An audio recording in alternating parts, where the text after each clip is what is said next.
This is a video to show the subtle differences between the rear hatch door panel for the Jaguar E-Type fixed head two-seater models.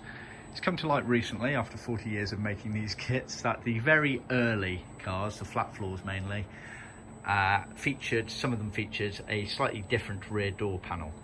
This one on the left is that rare early one, as we've written there, and then this one here is the normal one. So the normal one, majority of the fixed heads and pretty much all the 2+2s apart from the Series 3s, which have this cut out here, like this one here, we've supplied this for 40 odd years, no issues whatsoever. However, as we've delved through the part numbers, BD numbers on Jaguar parts books, we have noticed there was a change, and this ties in with feedback we've had from a customer over in Norway recently. And so we have made this panel as well, which, as we've written here, is rare early. The outside perimeter is pretty much exactly the same, so you're not going to have a problem there.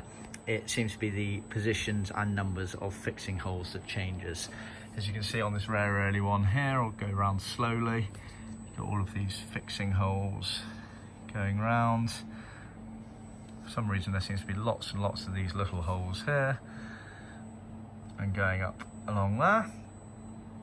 And then this one here, like I say, there are only subtle differences, but it makes a difference. So there are some new holes, there are some omitted holes, etc. I'll put them roughly over the top of one another.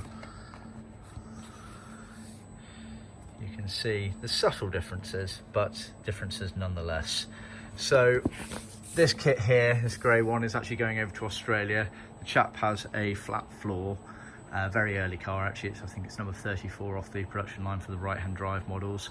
He's not 100% sure which rear door panel he has. He's fairly sure it's this rare version, but as we're unsure and it's the other side of the world, we're putting two in at no extra cost, so we can work it out at his end. So always worth letting us know chassis numbers. We can check this, although they can't be relied on 100% of the time.